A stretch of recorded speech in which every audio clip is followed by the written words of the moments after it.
Selamat datang kembali di materi pengolahan sinyal digital. Pada video kali ini kita akan membahas mengenai sampling, yaitu syarat Nyquist dan aliasing. Pada video sebelumnya, pengolahan sinyal untuk yang digital itu membutuhkan analog to digital converter, dan di dalamnya ini adalah ada proses yang disebut dengan sampling dan kuantisasi. Tapi apa itu sampling dan kuantisasi? Uh, kita mulai dulu dari apa itu sampling. Secara matematik, sampling merupakan teknik pemilihan individu dalam sebuah populasi untuk mengestimasi karakteristik dari populasi tersebut. Tapi di sini sampling ini merupakan teknik yang digunakan untuk merekam informasi analog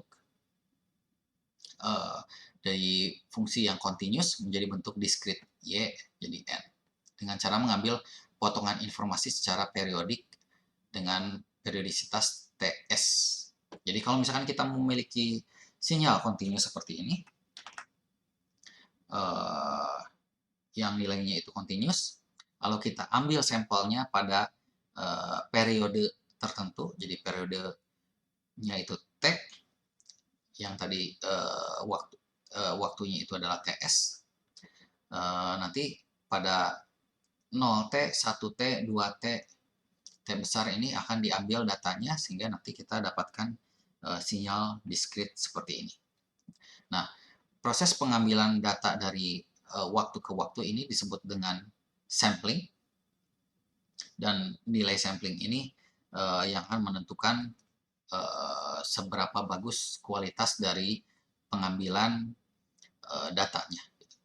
Jadi kalau secara matematik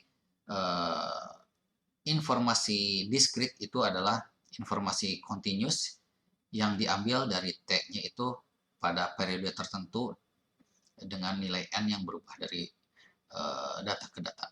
Sehingga nanti bisa kita tuliskan juga fungsi periodik dari NT. Jadi ininya berubah menjadi bukan T waktu, tapi jadi periode. Seperti itu.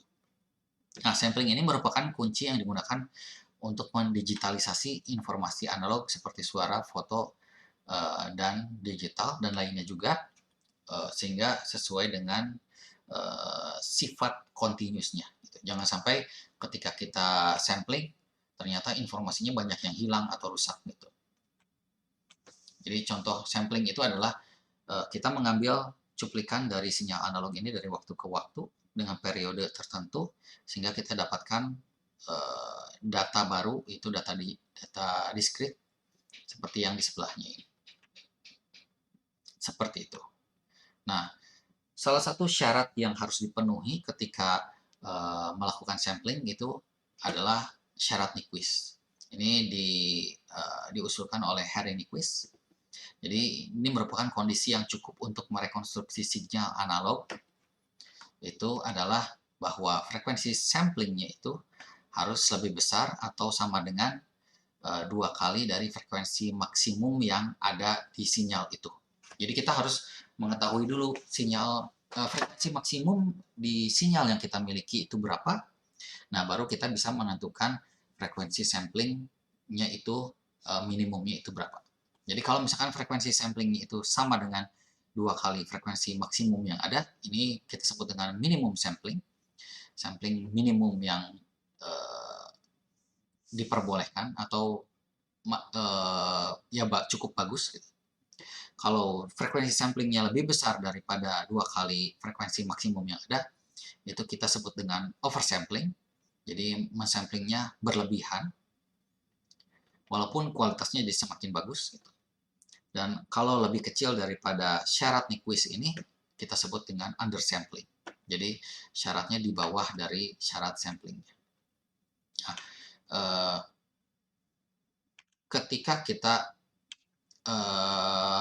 menentukan frekuensi sampling, misalkan kita punya sebuah input atau sinyal seperti ini, kita perlu mentransformasikannya dulu ke domain frekuensi seperti ini. Nah, kita tentukan, oh ternyata frekuensi maksimum pada sinyal ini adalah 20 Hz yang ada di sini. Sehingga frekuensi samplingnya itu harus lebih besar atau sama dengan 2 kali 20. Sehingga 40 Hz adalah frekuensi sampling minimumnya. Seperti itu. Jadi untuk menentukan frekuensi sampling minimumnya itu seperti itu. Jadi kalau dia akan berbeda dari bentuk sampling ke bentuk sinyal ke sinyal. Seperti itu. Atau bisa juga kalau ini kan misalkan untuk karakter sinyal ini saja gitu. Yang 40 Hz ini samplingnya. Ada kalanya ketika dia akan berubah terus nilai maksimum dari frekuensinya dari waktu ke waktu. Itu bisa dilakukan dengan cara kita trace dulu, kita cari dulu nilai maksimum dari waktu ke waktunya. Misalkan waktu dari sinyalnya itu selama 1 jam, kita transformasikan dulu ke domain frekuensi secara terus-menerus. Nanti kita bisa menentukan oh ternyata karakter dari sinyal ini itu maksimum frekuensinya itu biasanya di titik ini, sehingga kita akan mensamplingnya seperti apa. Nah, syarat Nyquist ini kalau kita lihat secara grafik, misalkan kita punya sinyal analog sinusoid yang sederhana seperti ini, kalau dia memenuhi minimum sampling atau frekuensi samplingnya itu sama dengan 2 kali frekuensi maksimumnya, nanti setidaknya titik yang diambil itu adalah seperti ini. Jadi nilai maksimumnya itu tetap terambil, nilai nolnya tetap terambil, dan minimumnya tetap terambil. Kalau kita melakukan oversampling, misalkan ini 10 kali dari frekuensi maksimum, nanti sebetulnya secara sifat ini cukup terlihat mirip dengan sinyal analog yang di sini. Dan cukup bagus gitu. Sedangkan kalau sampled atau undersampling gitu, ini di bawah dari 2 kali frekuensi maksimumnya, 1,6 saya setnya, itu bisa terlihat bahwa nilai puncak maksimumnya itu ternyata jadi bergeser, dan ini nilai minimumnya pun jadi bergeser. Dan ini akan menyebabkan nanti pergeseran frekuensi atau bisa disebut dengan aliasing. Terjadi aliasing gitu. Nah, aliasing itu merupakan efek yang menyebabkan sinyal yang berbeda tidak dapat dibedakan ketika disampling atau terjadi alias satu sama lain. Jadi masalahnya ketika frekuensi samplingnya itu terlalu rendah, nanti akan ada 2 buah sinyal yang bentuknya sama ketika frekuensinya yang sebetulnya berbeda. Jadi ini salah satu contohnya. Kalau ini adalah sinyal aslinya, lalu saya sampling dengan 2/3 frekuensi maksimumnya, ini menjadi sebuah sinyal yang baru dengan frekuensi rendah, seperti ini. Dan ini itu menjadi alias, atau seperti ada frekuensi yang lain gitu. Seharusnya dia frekuensinya di sini, ternyata dia bergeser menjadi lebih rendah seperti ini. Jadi ini adalah spektrum aslinya, frekuensinya berada di sini, di 75. Karena samplingnya undersampling, maka terjadi alias di sini. Jadi dia bergeser menjadi lebih kecil. Contoh-contoh yang lain itu adalah kalau misalkan kita punya sebuah fungsi sinus itu 100 T gitu ya. Kalau kita ambil frekuensi samplingnya itu sama dengan frekuensi maksimum, maka nanti mengambil datanya seperti ini, dan ternyata spektrumnya itu yang harusnya itu ada di 100 sesuai dengan sinus 100, itu ternyata bergeser menjadi mendekati 0 di sini. Karena samplingnya tidak cukup untuk merekonstruksi dari sinyalnya. Kalau kita tingkatkan menjadi 1,5, ternyata dia semakin mendekati dari puncak frekuensi yang sebenarnya. Dia semakin mendekati. Ini ada frekuensi plus dan negatif, plus dan minus, nanti akan bergerak. Dan kalau misalkan dia 2 kali frekuensi maksimumnya, walaupun secara sinyal ini terlihat tidak begitu bagus pengambilan titiknya, tapi ternyata frekuensi yang direkonstruksinya itu sudah berada di titik yang sama, seperti itu.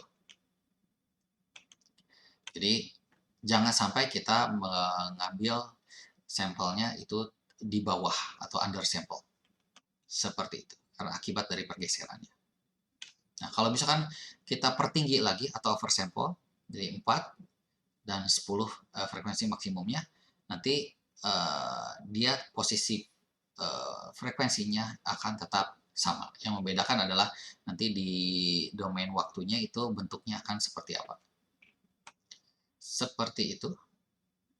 Dan kalau misalkan kita zoom sebetulnya, walaupun di sini terlihat sama saja, ternyata frekuensi yang ketika 4 kali frekuensi maksimum, posisi frekuensinya sama, dan 10 kali frekuensi maksimum, posisi frekuensinya sama. Tapi kalau kita zoom lebih lanjut, atau kita lihat dari seberapa banyak frekuensi yang bisa diambil oleh dia, kalau misalkan 2 kali frekuensi maksimum, berarti nanti frekuensi 100 itu memang frekuensi maksimum yang bisa diambil. Jadi kalau di atas 100 itu tidak akan bisa didefinisikan lagi, atau nanti akan terjadi aliasing.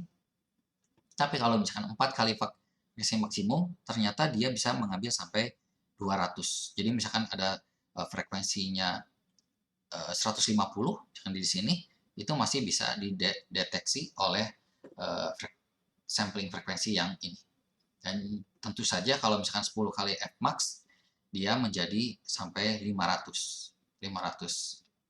Nah, itu juga menjadi bahan pertimbangan kenapa kita jangan terlalu besar mengambil frekuensi samplingnya. Karena bisa jadi kita mengambil kita mengambil bandwidth dari frekuensinya itu yang asalnya itu hanya butuhnya dari 0 sampai 100. Ternyata kalau misalkan 10 kali Fmax itu dari 0 sampai 500. Ada 400 ruang yang mungkin kalau misalkan karakter dari sinyalnya itu hanya maksimumnya hanya sampai 100 saja, nanti ada ruang yang terbuang dan percuma. Dan ini sangat tidak diharapkan ketika berhubungan dengan telekomunikasi. Di mana bandwidth atau ruang dari frekuensi ini itu menjadi cukup penting karena sangat mahal. Seperti itu.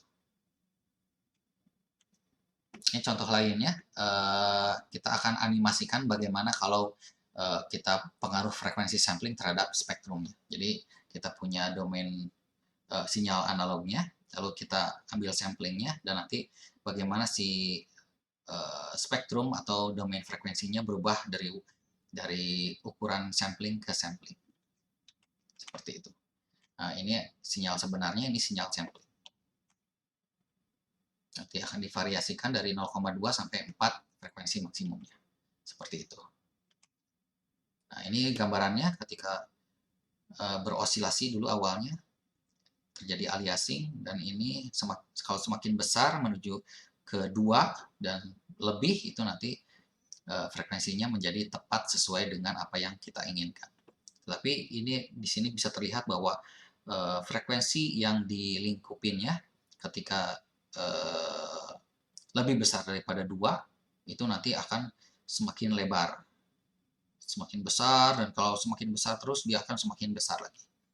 Dan itu juga jangan sampai terlalu besar, nanti banyak yang tidak digunakan daerah frekuensinya. Seperti itu. Jadi syarat Nyquist ini cukup penting dalam rekonstruksi sinyal analog. Ini hanya dibahas ulang kembali bahwa frekuensi sampling yang diambil itu harus lebih besar atau sama dengan 2 kali frekuensi maksimum yang ada pada sinyal tersebut. Beberapa contoh frekuensi sampling yang dalam kehidupan nyata itu adalah di telepon, itu frekuensi samplingnya 8000 Hz, di radio AM itu 11,025 Hz, di FM radio 22, ini lebih besar, jadi 2 kali lipatnya. Untuk kualitas CD dan MP3 kualitas tinggi, itu frekuensi samplingnya untuk bisa mendefinisikan musik dan suara manusia itu harus setidaknya 44.100 Hz. Kalau untuk yang standar DVD, kualitasnya itu harus meningkat lagi jadi 48 Hz. Dan kalau yang DVD 6 channel, audionya itu semakin tinggi lagi 96 Hz. Dan untuk yang sekarang itu yang Blu-ray itu 192 Hz. 192.000 Hz. Jadi semakin tinggi, semakin kualitasnya semakin bagus. Kalau di secara informasi, tapi secara pengiriman itu jangan terlalu besar. Untuk materi kali ini cukup sekian, nanti kita akan lanjut lagi di video selanjutnya. Terima kasih.